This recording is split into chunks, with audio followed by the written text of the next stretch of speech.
Everything okay? Hey guys, welcome to Judge Jodi, Paxton Road Premier League Player Ratings show. Just a little bit of a hiccup there. I was having a bit of a nightmare trying to find out what was going on. That's never happened to me before. So, Sean, thank you for picking that up. But guys, welcome to the show. I've got a very special guest with me today. I have Sean from Spurs Talk. Spurs Talk. Spurs Talk First Show. talk show. Yes, First Spurs talk show. Talk Show. How are you doing today? I'm good. Good, thank you. Yes, feel a little bit exhausted. I spent a long day traveling yesterday. I was at the game.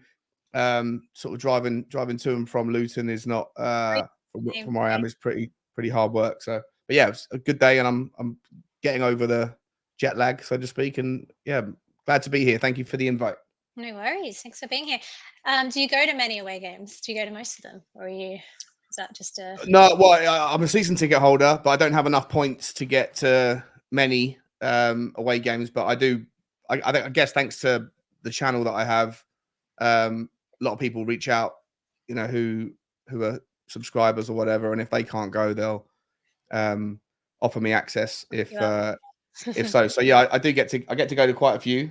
But yeah, Luton. I mean, the amount of loyalty points. I think you'd need to have more points than Katie Price's driving license to get hold of access to Luton. There's only like 1,000 or 900 tickets available. So the guy that gave me the ticket, I mean, I think he's been home and away for I don't know, 15 years, and then goes overseas to every European game. So everybody that was there yesterday is part of the kind of the old school, like the super loyal, super fan, so to speak. So yeah, I was very privileged to be there.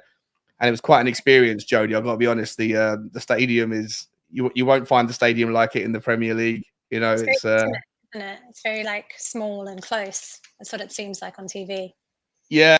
Getting from the car park to the stadium, over the houses, and then there's a giant long walkway that's like super enclosed that separates the stadium from some of the residential blocks. And I can only imagine, because Luton Town have got like a reputation back in the 80s when the sort of football hooliganism was at its peak. Mm-hmm. Luton Town were one of the kind of 3 or 4 big clubs that were into that. Millwall, then Cardiff, maybe a couple of others. And the away section, you don't have to, but most of the time you're gonna have to walk down this super enclosed, claustrophobic walkway, and I can only imagine how much blood has been spilt down there after some games over the years. But it was a great experience, just a very unique one. I don't think I'll experience anything like it going anywhere else. But it's fantastic. That's very cool. Very, very cool. And then I guess overall thoughts on the match yesterday. I mean, we'll get into the players and we'll give our thoughts on individuals, but just I guess at a high level, anything you wanted to say about the match in general? I think it was a game with two halves, really. And in the first half, we were speaking about it just before we came on. I feel like the game could have been over in the first 15 minutes if some of our players take their chances, but we didn't. And that's what happens sometimes. And then obviously the sending off was a bit of a kind of a cornerstone, like a shifting of the guards. And Luton got into the game, and by the end of it, like as I spoke to you before, and as I was saying, on my walk this morning, I did mention I was going to be doing this show, and I said I think I sent over like 15 different versions of player ratings because I just don't know how I feel. First and foremost, watching it from the stands in Luton, it's difficult to get the full perspective.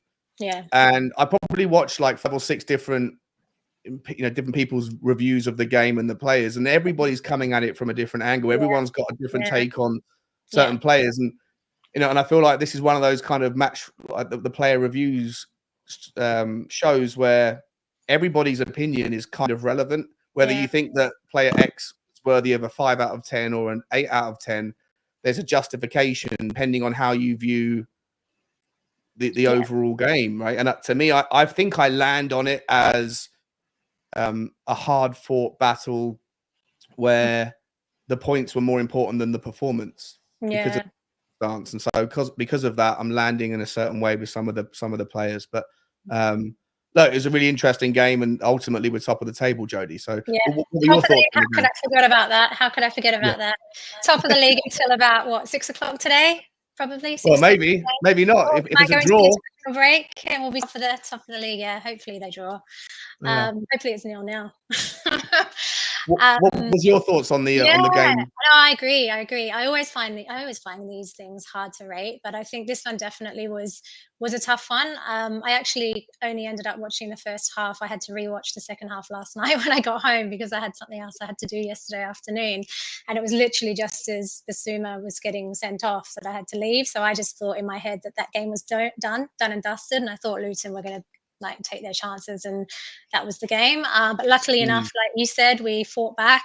There was definitely some resilience shown from the guys, and I think there was some amazing defending, which we'll probably get into when we get into the individual players. But defensively, I think we stacked up really well. I think it was. I think the guys up front just wasted too many chances, like you're saying, and yeah, I think we probably could have put the game to bed, like you said, a lot earlier on if we hadn't have done that. So yeah, definitely a game of two halves. I think you're right with that. Before we get into the ratings though, Sean, I always like to ask new guests to the show, do you have a superstition or a ritual or anything that you have to do ahead of any Spurs match? Do you have to wear a specific item of clothing? Do you have to have a specific breakfast in the morning? I don't know. I definitely. So I'm a massive fan. I'll take one off just so I can show you briefly. But I'm a massive fan of colourful socks. I don't know why, as crazy as it is, and I've got about 400 different pairs in my cupboard. And whenever I go to a Tottenham game, I have to have something that as closely resembles Tottenham colours as possible. So it has to have blue, navy blue. It can't have any red. Anything like that seems to be. It's never really dawned on me that it's a superstition, but I guess it is. Yeah, until now, maybe it is a superstition. But whenever I go on a game day, the socks that I wear have to have white and or navy blue, and certainly no red. And that's basically it, I think, to be honest. I always wear my hat. This isn't the only hat. I've got about 7 different versions of the same hat, but I don't feel comfortable without it. So like Batman was he's opened up his closet and you've got all your hats in there. 100%, yeah. Right. All right. Shall we get into it then, Sean? Yeah, guys, let's go for it. Always, if you can please like and subscribe to Paxton Road TV. We always obviously love everything that you guys have to say as well. So if you can put your ratings in the chat, and Sean and I'll go through those as well. We really want to hear what you guys have to say as well. It's not just us. Everybody has a say. And as Sean was saying, it is a very difficult one to kind of rate as well. So we want to know what you guys have to say. So without further ado, Sean, let's bring up the Cario. And let's see what we have to say about him. So 6 and a 6.5. Do you? Oh wait, okay. I didn't ask you this whether we can go to decimals. That's the thing. That's where I was. I was knocking back between 6s and 7s for some of these. No, we can go decimals. That's you want to bump it up? You can bump it up. No, it's okay. I'll stick with what I've got. I think I can justify them. I mean, he didn't have much to do, did he? Really, I think there was a couple of important saves. Really, I think there was that really important one. I think early in the second half that he'd made, and then another one just before the end of the match. But other than that, not really much for him to do because the defense was just too clinical, I think, and really he was sort of just not too much really for him going on, which is why I didn't really give him too much. I think the saves were good, but just not too much of it really. I guess, is that what you're sort of thinking as well with the 6? Or yeah, 100%. Yes, 6 or a 7, depending on whether or not you think doing your job is a 6 or a 7. I think that he wasn't asked to do too much. I would say I think that some of the distribution, I've really grown to appreciate his growth in his distribution. When he first started, I thought he felt a little bit nervous against Brentford, a little bit nervous against Burnley, a little bit nervous against United, but he's getting better and better. Although against Luton, he went long a few times, and that to me has always seemed to be the antithesis of what Ange wants him to do. Now, I don't know whether that was as a part of the consequence of being down to 10 men, that maybe the kind of the rules around going long are loosened in that scenario. I'm not sure, obviously, of the communication, but he did go long, and when he did, most of the time it was an unsuccessful, incompleted pass. So I was sitting there, if you remember, on the 15 different versions I sent you, some of them had 7, some of them had 6. I went for 6 just because he did his job, what was asked of him. But if you're going to critique at all, then maybe his distribution could have been a little bit better. Yeah, that's fair. Yeah, and you maybe you would have given it 6.5 if you'd have known that you're allowed decimals as well. So yeah, next time I'll come back with 6.5. Let's move to Pedro Porro, so 6 and a 6. I think defensively he showed up for us yesterday. I think like going forward, not as polished maybe as we're used to. I think he missed that shot early in the game.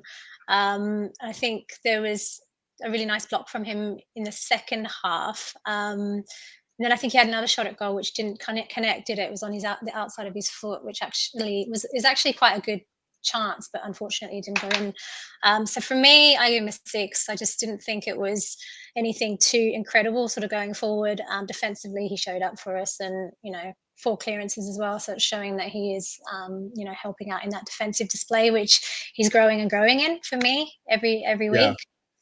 What do you reckon?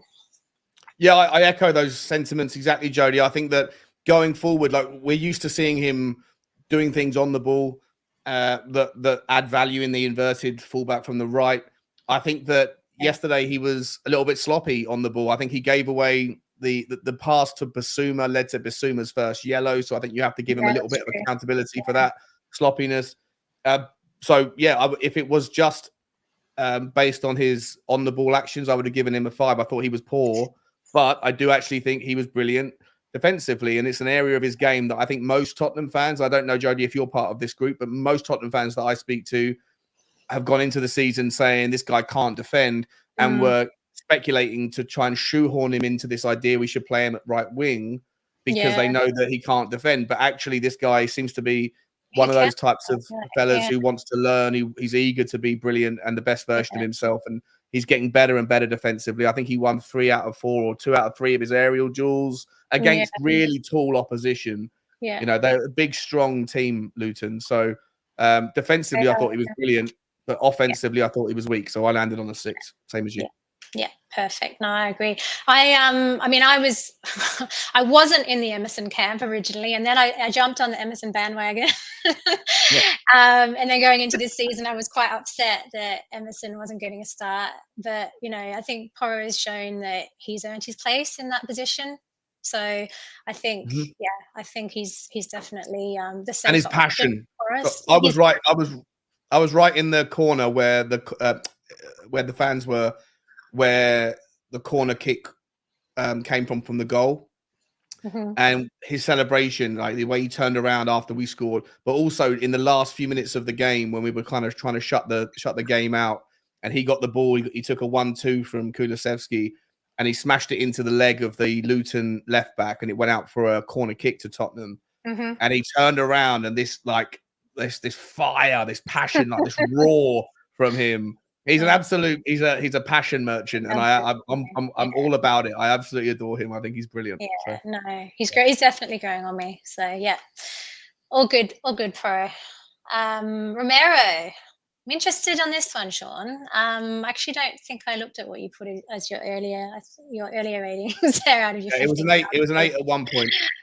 So I'm interested to hear what you have to say here. I mean, from my perspective, I think it was a boss game from him. Like, I think defensively, he was bang on, like pretty much like throughout the whole game. I mean, interested to hear your views on that. Maybe there's something I missed here, but like, I think he was helping to drive us forward as well throughout the match. I think there was that great run in the first half, I think just before Porro's missed shot. I think he was defending really well in both the first and the second halves. And I think probably what I was saying before, really why Vicario didn't have a lot to do. I think 12 clearances is outstanding. I think some amazing blocks and tackles in the second half as well. That one really laid on, which was like just insane. For me, I think it was him and Van de Ven that really saved us from conceding in that match. And just, I think, doing things a lot more calmer than we've seen him do as well. Not picking up a yellow, not being silly with his challenges, like getting the actual ball instead of like doing dodgy things there. So from my perspective, I think it was a pretty like phenomenal performance from him. But what do you want to say? Because you were there, so you saw some things I probably didn't see.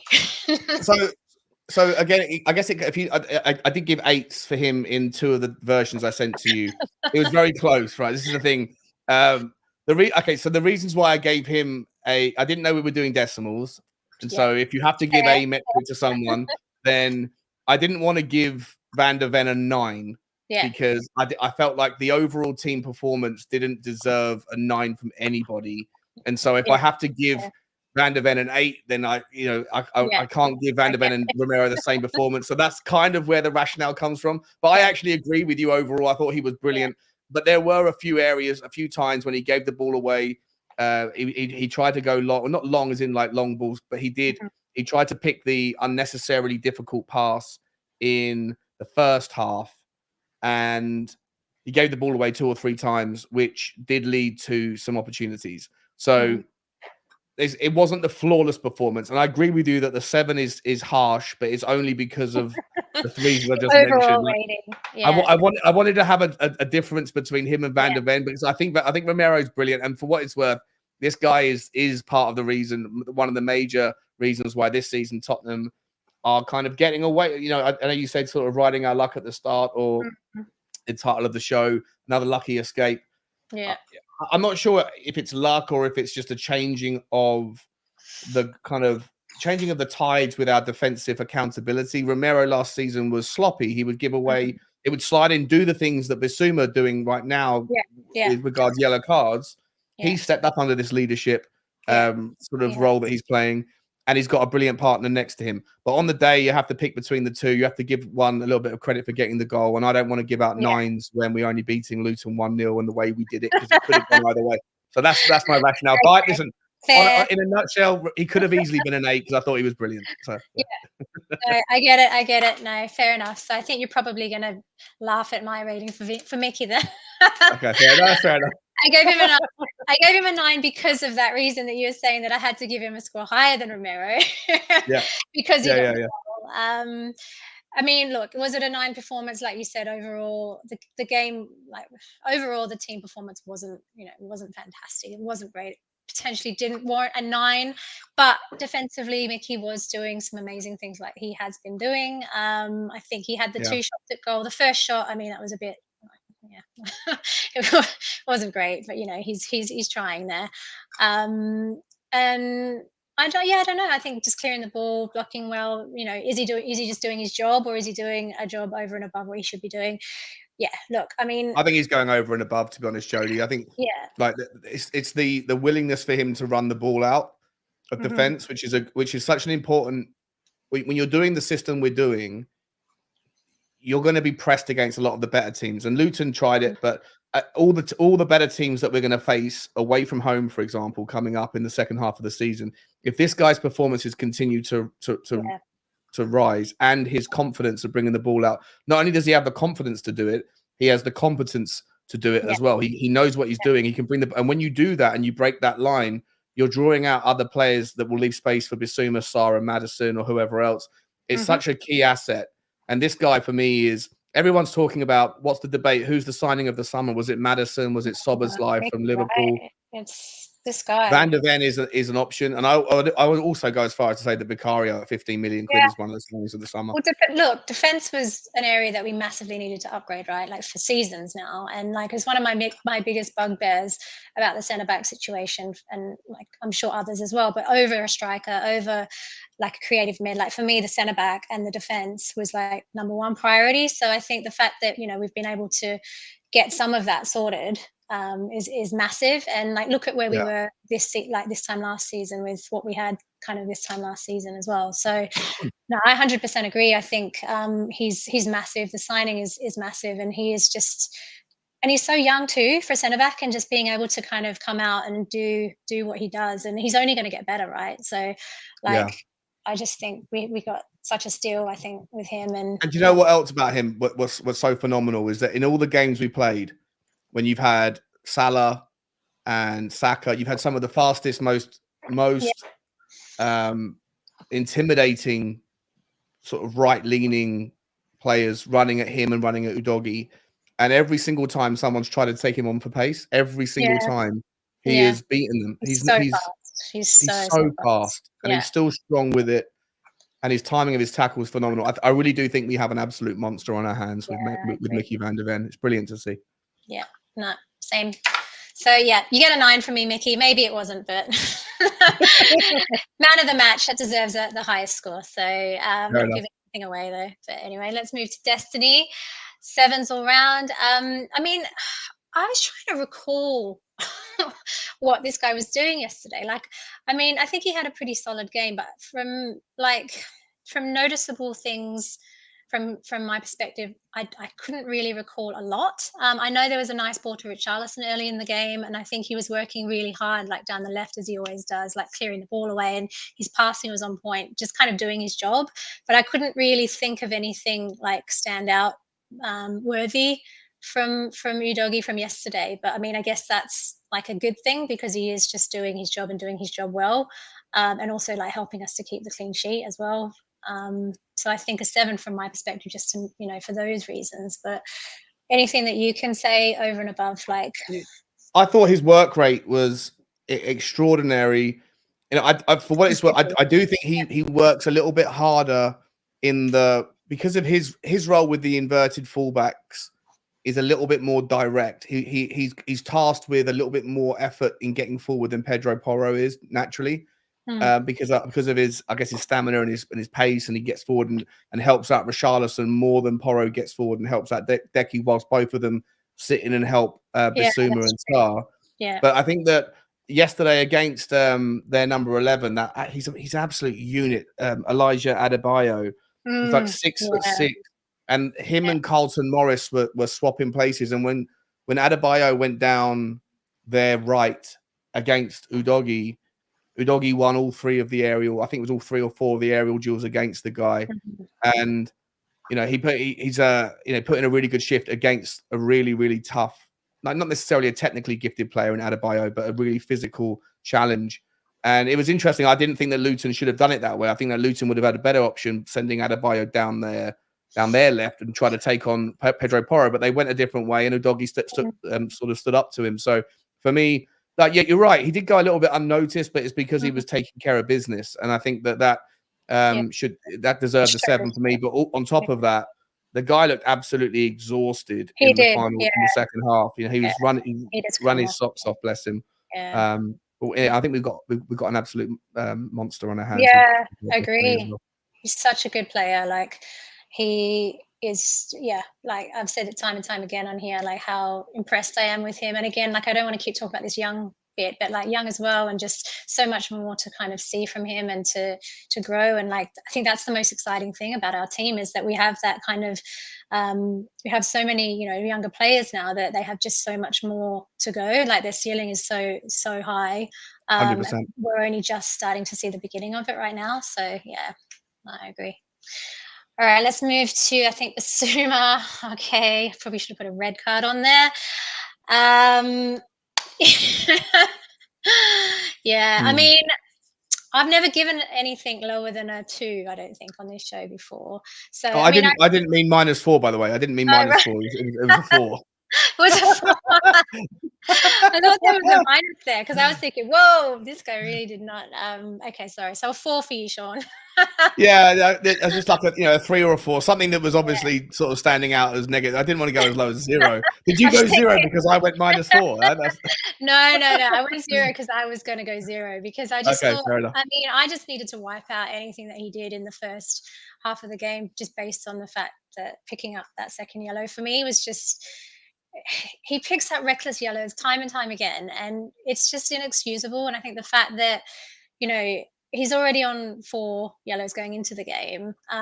You're already on eggshells. You're going to get a yellow in this game. You're going to miss the Fulham game anyway. But then to just pick up a stupid yellow for diving, like it's just he's not using his head. Like Ange needs to do something about his behaviour with regards to yellows and stuff like that because he's such a liability for us. I think it was Romero last season before. I think Bissouma again last season picked up quite a few of them, and it's going to get us into trouble. I think at some point it may already. Well, I don't think it will. Are we missing out? No, we've got to play Fulham. We've got to play Fulham now against Polinia. Polinia is their best asset. Yeah. I don't know how we're going to handle it. So it's going to his absence is going to be a big it's going to be crucial, isn't it? I do think though. I mean, just in his defense a little bit. The role that he's expected to play. At times, he is left alone there to break up plays when the team do commit men forward. It's a 2-2-5 or a 2-3-5 rather. And if Udogie or Pedro Porro have also committed themselves forward, then he's one of the guys that's going to have to break up the play, and sometimes that means being the sacrificial lamb and taking the yellow card. So I think it comes with the territory slightly. I do agree with you, though. He's reckless, and against Luton, the first yellow, like I said earlier, I put a lot of the responsibility for that on the sloppy pass from Porro, but the second one was just completely idiotic and foolish. Before that happened, the reason why I gave him a 4, I know I did text you at halftime saying he's a 2. But then I sort of thought about it, and I looked back at the first half when I got home last night to see it from the sort of TV perspective, and I thought he actually was pretty influential in the first 15 minutes when we could have had those 3 goals. He did do some stuff. He did do some stuff. So if he's doing his job in the first 15 minutes, and it was people at the top end of the pitch that didn't do theirs, that could have put us in a more comfortable position, then can I be overly critical, or can I give him like a terribly low number? So I landed on a 4 because he's obviously the most the negatively influential performance. But I thought he did okay when he was on the pitch until that sloppy second yellow, and for that reason. So that's fair. I was thinking of that as well, but I think just the fact that it was a stupid yellow and he's done it time and time again, for me, I just went, no, sorry, mate. You get this. I'm not doing it again. I love you, Basuma, but it's not. He's picked up yellows for arguing with the ref and stuff, and time wasting as well. It's not just like diving. It's silly things like that refs are like picking up hard on this season, especially. So I think you just need to learn a lesson, this. So what I'm seeing from you, Jodi, is your spectrum of the 0 to 10 ratings. You maximize the width, whereas I keep mine between like 4 and 8 if possible. For me, a 5 is kind of a leveling out score. So it's like you've done your job, you've done what you should have done, and anything above 5 is a good. It's a pretty good job. Makes sense. A couple of seasons ago, we had quite a lot of people under 5. So and I was dishing out 2s left, right, and centre. So nice. All right, fair enough. I'll know for next time. I'll come in with a bit more liberal scores before you came on. All right, let's move to Daddy Sar, is it that you call him? I've heard before. Yeah, I call him Daddy Sar. Yeah, I do call him Daddy Sar. Yeah.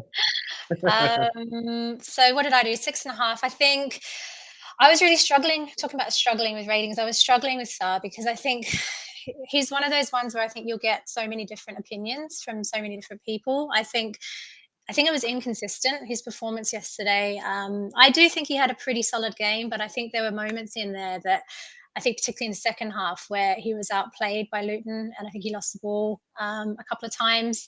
I think he was up against it with Marvelous a few times, which he seemed to be struggling with it at times, but he was also kind of putting up a fight there. I think his decision-making at times was a little bit shaky. There was a time there, I think it was the second half, where I think he should have left the ball for Son to take, and I think he took it, and it just, I think it didn't really go down too well from my perspective. But, he was helping us to drive forward. I think he was defending well. I think there were some nice tackles. It was a bit of an all-over performance, I think, from my perspective. So I couldn't really, I wanted to give him a 7, but I just thought from a kind of decision-making perspective at times, I brought it down slightly. But what do you reckon?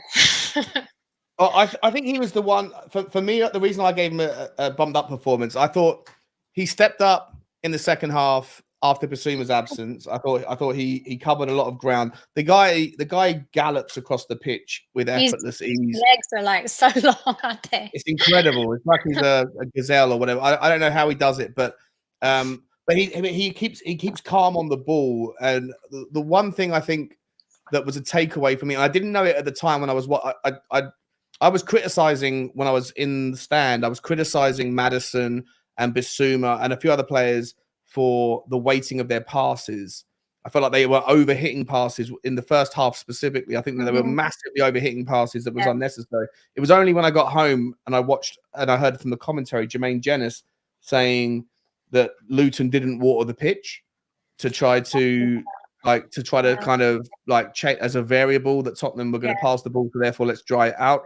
And I think that Tottenham struggled to adapt. But generally speaking, I thought that Pape Sarr's weighting of his passes was better than Maddison's, was better than Bissouma's, was better than Kulu's, better than everybody else's. And I feel like he just seemed to kind of adapt a little bit to the environment, not just in that regard, but I think he adapted better with Basuma's absence and Højbjerg on the pitch. And I just think that generally his presence was wide felt and impressive. He's not perfect. For sure, he makes mistakes. For sure, I completely agree with you, Jodi. His decision making at times, he'll pick a more difficult or an unnecessarily silly pass when there's an easier pass that has more value. Completely agree with you on that. Yeah, I'm in love with the kid. I think he's absolutely extraordinary talent, and I think he's going to get better and better. And like I say, his engine is something that this system is going to benefit from. And it's one of those kind of like unspoken, you won't see that on a stats board somewhere, how much ground he covers. That stuff will be kept, you know, I'm sure the clubs pay for that stuff, but you'll never see how much ground he covers. But it really is, when you're watching him live, it's mind-boggling to see him over here, and then 3 seconds later he's over there receiving the ball. So for me, I gave him a 7 just because for those reasons I've just mentioned, basically. Yeah, no, fair enough. I mean, I love him too. I think he's amazing. Like so many of our players now, I'm actually enjoying watching. But yeah, I just think inconsistent at times, but like yeah, it was it was a decent performance. So nice one, Sar. Deki Dejan Kulisevsky 6 and a 7. What do you want to go with Deki first, or do you want me to go? Yeah, no problem. I actually want to adjust that to a 7. I've gone back and forth on this. This was the main one that I couldn't make my mind up on because, and this guy, he is so divisive. I spend a lot of time talking to people who say he's useless. They've made up their mind on him, that he's a one-trick pony, that he always does the same, cuts inside. And I understand why they say that, because he does always do the same thing when he's got the ball. Cutting on the left, and it drives me up the wall, especially because with our system, you're not supposed to do that as the guy who's in the width. You're supposed to be the guy who goes to the byline and let the fullback cut in. But I'm not sure if he's being told that it's okay for him to do it that way. I don't know why he trusts his left so much more than his right, because whenever I've seen him use his right foot from the byline, he's never disappointed with his ability to cross. But he is incredibly frustrating with that specific area of his game. And again, yesterday, there was no different. However, I think I initially, on one of the first set of scores, I think I might have initially given him an 8, because I was like, there's part of him, like in the second half, when Maddison and Son came off, he was the only outlet on the pitch, and he chewed up the time. He chewed up the clock. He was absolutely phenomenal. And I think that everybody that has a specific opinion on him, that they made their mind up about him because they don't like him for this or they do like him for that. I think that so much of his value goes under the radar because of what he does in terms of like sacrificial lamb stuff for the team. He'll run all day, and he'll if you need to waste a couple of minutes, feed the ball to him. I don't think there's a better player in the Premier League than him who can protect the ball from the wide right, and it's such a brilliant asset and an outlet to have. So I think the last set of instructions I gave you was a 6, Jodi, but I actually think it's more closer to a 7, and actually maybe even a bit higher, 7.5, if we're going to do decimals. You know, I love him, and I think everyone needs to like analyze him a little bit deeper. Yeah, take the bias off Deki. I agree with you. I think I also think he played decent yesterday. Just missing off the score sheet, but he did have a nice attempt, I think, which was really well. Was saved really well by the Luton keeper. But I think, like you were saying, like super busy and played that really, really important role for us yesterday.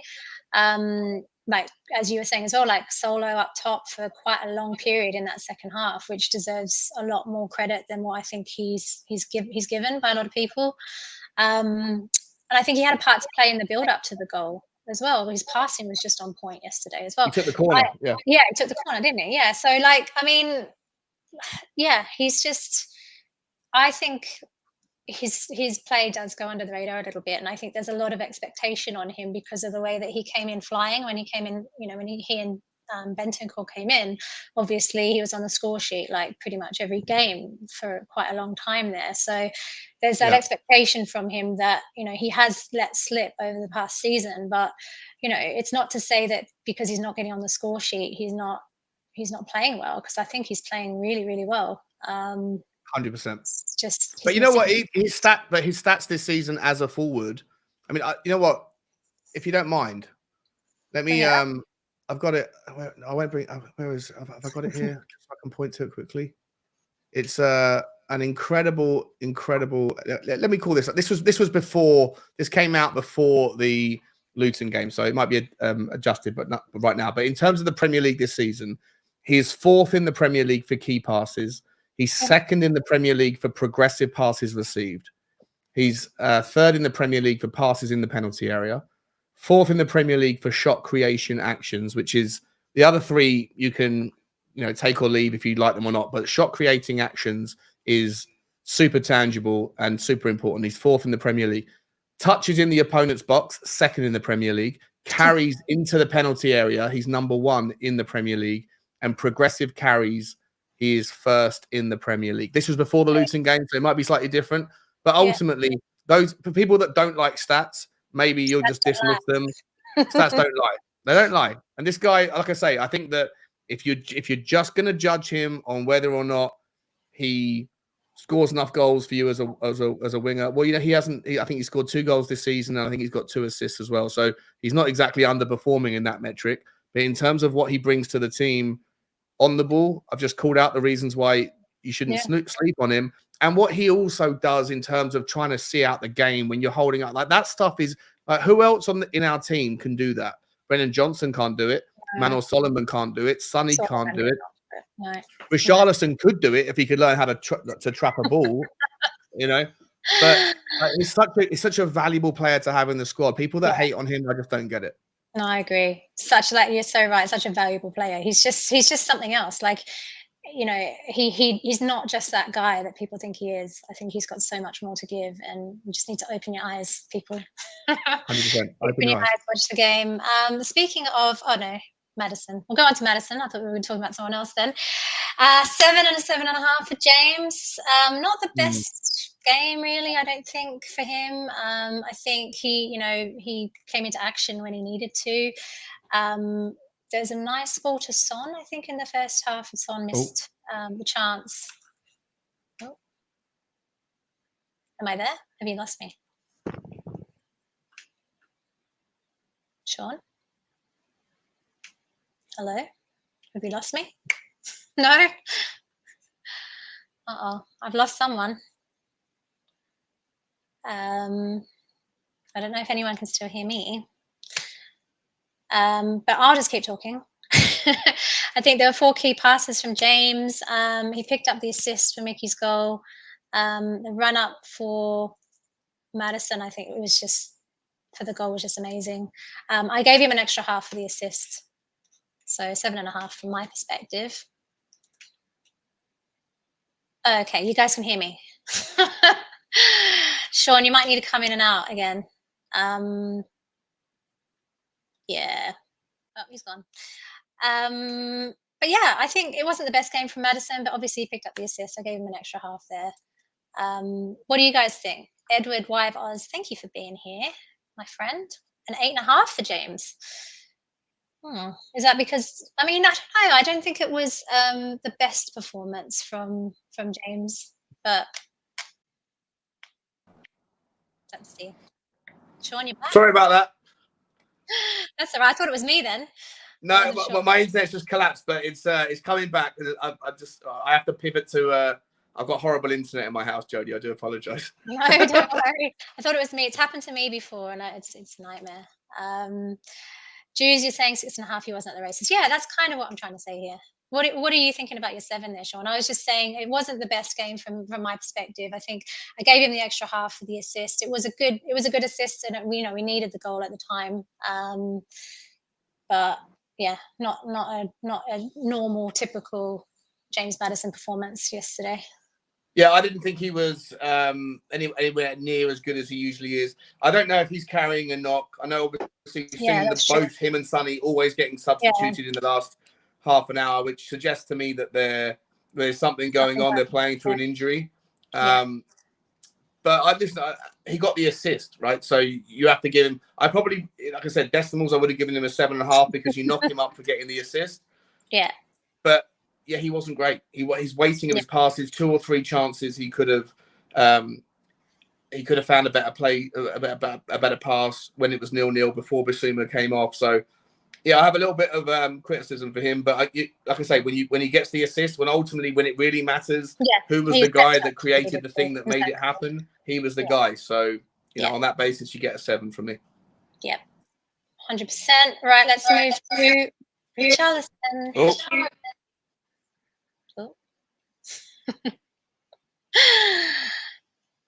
Right, let me bring Sean back in here. Oh, what's going on? Some issues going on today. Can't add him back. Doesn't want him to join. There he is. Having a lot of technical issues today. Apologies, everybody. No one wants me. Not StreamYard. Nobody. No, you're back. Good. Back. And we're back with Richarlison. So I think we should just get into this one. Yeah, 5 and a 4. I think wasteful. I think that's all I can say about his performance. Just pure wasteful, really. I think the ball lands in the perfect spot for him, and he just doesn't connect. I think it was the right move to take him off. I think Aaron should have taken him off. Well, I don't think he could have taken him off any earlier, but I think it was the right time to take him off. I don't think he was getting anything out of that game, and I just don't really know what we're going to do with this guy, to be honest. You know what, Jodi? Yeah. I think we need to make a really tough decision with him. I've been watching a lot of tactical breakdowns from channels that are, monster channels that really understand football, I guess, far better than I do, at least. And the way that they analyze what Ange's system is, what Ange's ball looks like, and how it can be optimized, it requires 1 or 2 changes, in my opinion, in personnel to be able to be like at its absolute peak optimum ability. And I think that one of those things is to have someone who can play off the left, who can do the things that Richarlison can't. And unfortunately, like Richarlison, I like the guy, but I like the person. I love the person. I just hate the player. And the player for me, I was never on board with him as a signing. No. I don't think he suits this system. I think it's a really expensive mistake. Yeah.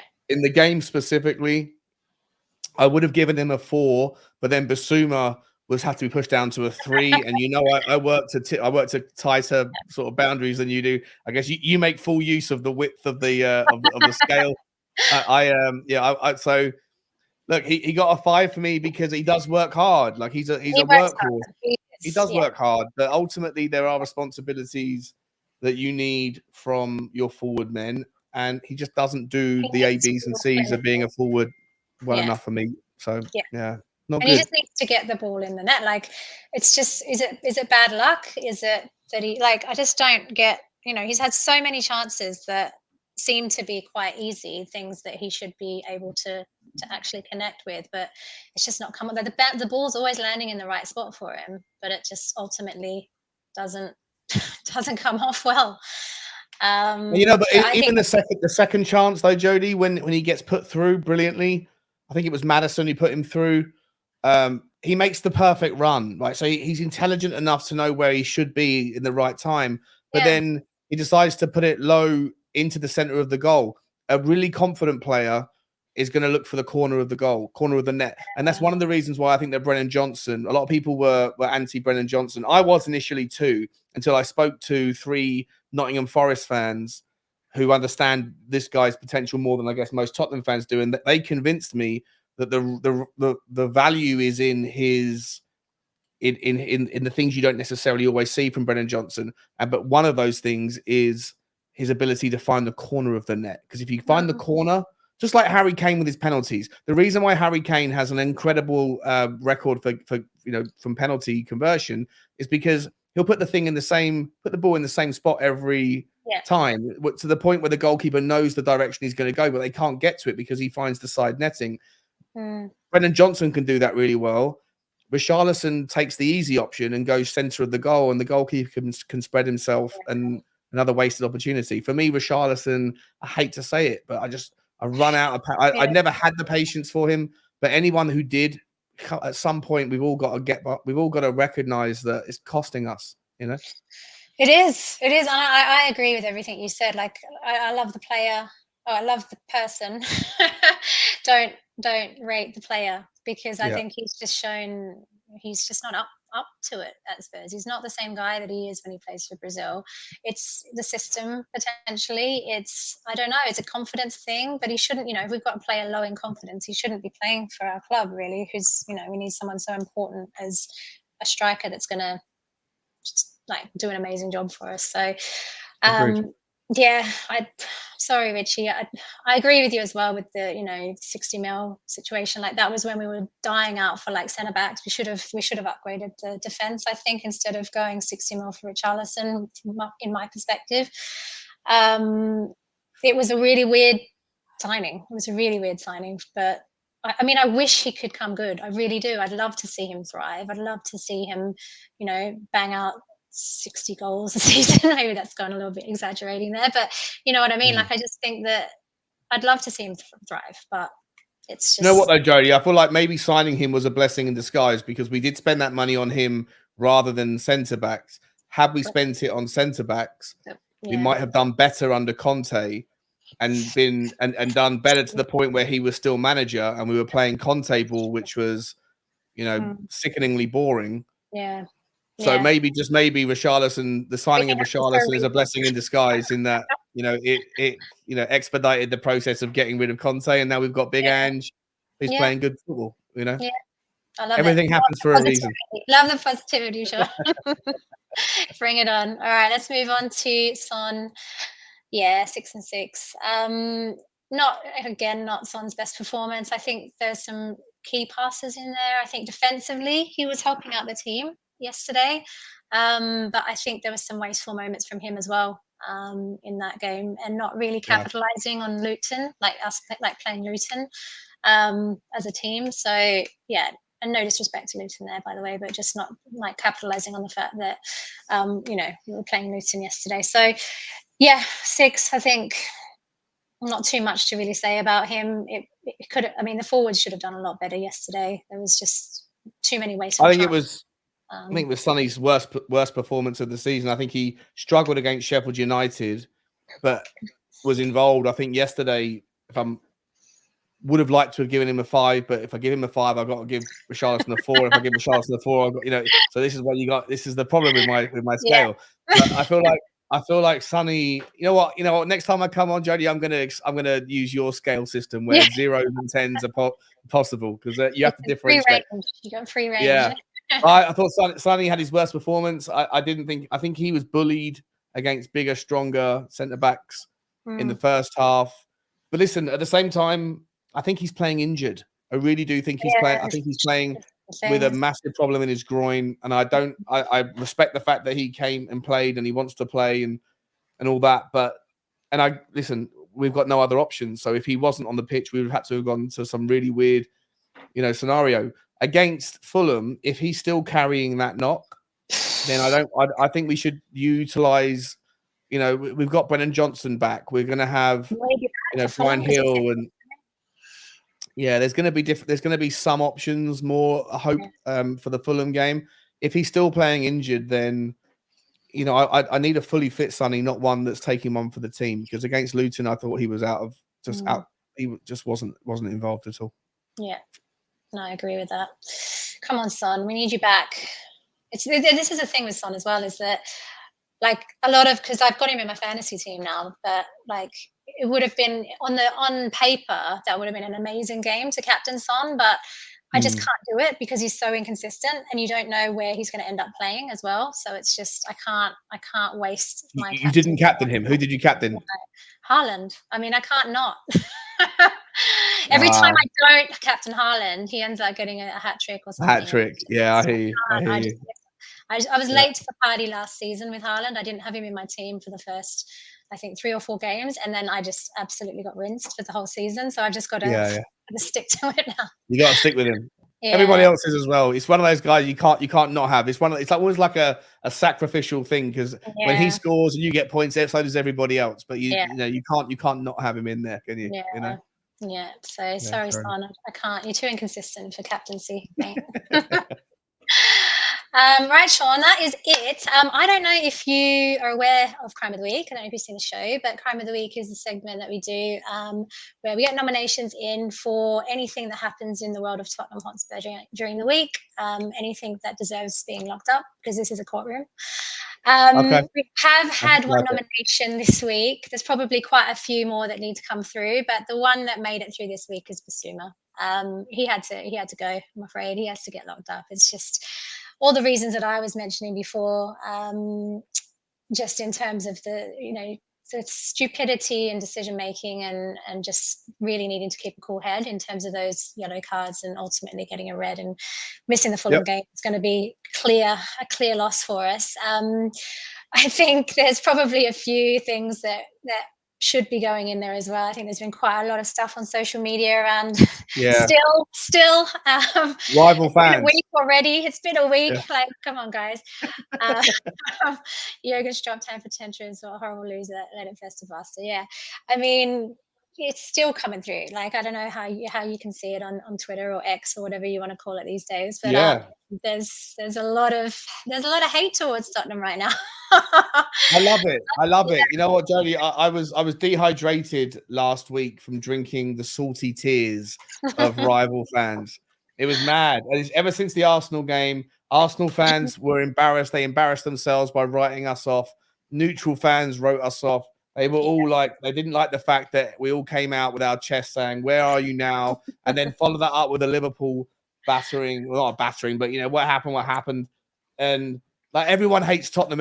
This is why I was so terrified going into the Luton game, because it was a banana skin that would, if it's just a normal banana skin and everyone's like, "Oh, Tottenham lost to Luton," that's fine. But if it happened to have gone where Luton beat us, then the wave of banter from the fans that were waiting for Tottenham to fail would have been, all consuming. I So the know. crime of the week, I think you're right, is Basuma in terms of Tottenham. But I think the crime of the week really, if we're extrapolating out a little bit, is Liverpool fans that think that they're somehow the victims of an injustice that has never happened to anybody else before, and they can't get over it. It's insane, and Yeah, more yeah. for them. I agree. It's hilarious. I love it. Just rent free. Rent free, Jody, rent free, 100%. Right. Well, that is going to do it for this week, Sean. We don't have a game next week, but international break coming up, don't we? So I think, as you were saying before, if Man City and Arsenal draw, that could see us being top of the league heading into the international break, which would be pretty cool. Thoughts at all on? Well, I want to ask you. I want to ask you. Is it? Look, we've got Fulham next, right? Oh, it's a tough game, Fulham, without Basuma against Paulinho in there. We saw what happened when we put the B team out in the Carabao Cup. It didn't work out. But we should be able to beat Fulham at home. We should be able to get the job done. And then after that, you've got Crystal Palace. Yeah. And then after that, you've got Are we at home Wolves. for that, or are we away for Palace? Palace is away. So you got Fulham on the Monday night, Palace on the Friday night. Yeah. Then Wolves on the Saturday, the following Saturday, which is at home. No, actually, I think Wolves is at home. And then you've got Chelsea at home. So we've got 2 games that are at home back to back to catch up, because right now we played more games away than we have at home. So I want to ask you, Jody, put your reputation on the line in front of me right now. And this is the first time and only time I've spoken to you, so I'm going to remember this one. Okay. Is there any chance, or how many points do you think we can get from the next 4 games? So we got, was it Fulham, Palace, Wolves, Chelsea?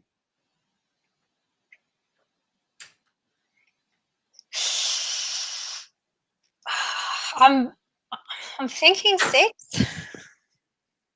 Oh, we lose 2. We draw 2. I think we draw. I think we draw Fulham. You think we I'm draw against Fulham? scared about that one. I think we I'm draw a little Fulham. bit scared about it. We Yeah. potentially draw Palace if it's at Selhurst Park. But Palace haven't got Palace have got 0. Palace haven't got Eberechi Ese's out for like 2 months. Elise's out for 2 months. Okay, so we win that one. Edouard's, their entire front line. Crystal Palace are going through an injury nightmare. No one's talking about it. It's amazing how everyone talks about Arsenal's injuries, even though Arsenal have got a near full strength squad today. Everyone talks about injuries to United. Everyone talks about injuries, but when Crystal Palace have got 14 first team players out injured right now. They can barely put together a squad, and no one gives them no one mentions it. No one talks about it. So. All right, I'm gonna change that then. I'm gonna change that. I'm gonna say 10 because I forgot you said Wolves, and I think we're gonna beat Wolves and Chelsea. 10 points. Yeah, from 12. I think we got 10. All right, so that would keep us pretty much. That would keep us top. I'm gonna clip that up. Yeah, I'll write it down and come back to you and speak to you in December. So that would basically put us top going into. That's mid-November. So yeah, okay. So on that basis, then, are we in a title race, Jodi? Could be. Could very well be. I mean, it all depends on what happens in the international break, though, doesn't it? We need to make sure we come back with players that aren't. Oh God, I always hate going into these things, especially when we're doing well as well. Like, just don't get injured, guys, because we don't have the squad depth. We can't afford it. But yeah, I'm going to say that's a big call, 10. But Jews, you might be more accurate there with a 7. But I think we can do. I think we can do. That's all right. Jews is saying 7 from 3. You're saying 10 from 4. 10 from 4, yeah. And we can do Chelsea. I think we can do Wolves. I think Fulham will probably draw, and then I think Palace, with all those injuries, like you said, I think we could probably do them there. So yeah. Love Let's it. do it. So we're still top then. That's perfect. That's what I wanted to hear. I love positivity. It's amazing. It's a you got to be positive, right? What are you thinking? I actually genuinely think, of course, it comes down to injuries, but I think that we could. I'm not. I think. What am I going to say here? You know what? I'm feeling confident. The fact that we got through Luton, because I was sitting there thinking Luton's a banana skin, and I'm reluctant to let go of this Spursy kind of thought process. But we haven't been Spursy this year. We've got this new thing about us where we find a way to get it done, isn't it? You know? We don't stop. We keep going. We keep going, right? We never stop, and so I think that we're going to get 12 from 12. Oof. I think we'll be top. I think we'll be top going into mid-November. Wow. I love it. That is some confidence there. I just hope that, as I'm saying about the lady luck train kind of thing, I think we were riding on luck last season. Like, remember, like the whole first half of the season, pretty much we were so lucky with what we had. And I think, like you're saying, we've got a better attitude and a better mentality within the dressing room this season, definitely. And I think it's going to take more than that, I think, to challenge anything, though. So I think we just need to make sure that when our luck does run out, if it's luck that people are saying, we need to be ready for it. And I think we just need to make sure that we capitalize on our chances and keep that mentality and just keep that fighting attitude as well, and keep that team spirit. I think that's definitely something that's been like holding us together. So yeah, I think I'm excited. I'm excited for this season. Get excited, Jodi. It's going to be fun. Why are you doing this to me? It's a fun season for us. It's a fun season. And you know what? The expectations are down here. And I know everyone's tempted to put their expectations a little bit higher. The more success we have, the more you want to raise it. But just keep our feet on the floor. Yeah. I say that whilst at the same time saying we're going to get 12 from 12. But keep your feet on the floor if you can. I'm delusional. And just enjoy the ride. It's going to be a fun season. And then next season, if we can get those final pieces in the puzzle, like in the jigsaw sorted, get rid of Richarlison, bring in a proper left, a Jota. Even if you want to go cheap, Daniel Levy, go and get Jota from Saudi Arabia, the ex-Celtic player who's a perfect left winger for what we need. Go and get someone who can replace Hojbjerg. Yeah, exactly. Yeah. But if you go and get, if we're going to get rid of Hojbjerg in the summer or in January, go and get a more of a specific midfielder that we need. Go and get a couple of bits here and there. The world's our oyster, Sky's the limit. Oh, I hope we have a good January coming up. That's for sure.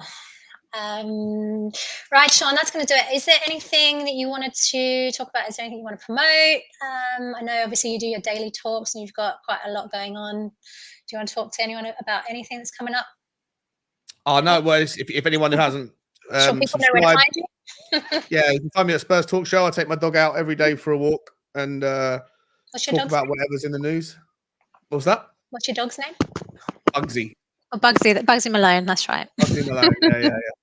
Yeah. So we go out every day for a walk and talk about whatever's in the news and yeah, just usual, game day vlogs and all that stuff. So same sort of stuff as everyone else does. But if you haven't already, Spurs Talk Show is where you can find me. Check it out, everybody. I'm sure you're already aware, but check him out. It's some great content, as always, Sean. But yeah, thank you so much for coming on today. I've wanted to have you on for a while, so I really appreciate you coming on. And next time we'll get that actual ratings chart. Yeah, I'll be using 0 to 10 rather than 4 to 8. Perfect. Thank you for having me. No worries. Thanks, everybody. Have a great day, guys, and come on, you Spurs.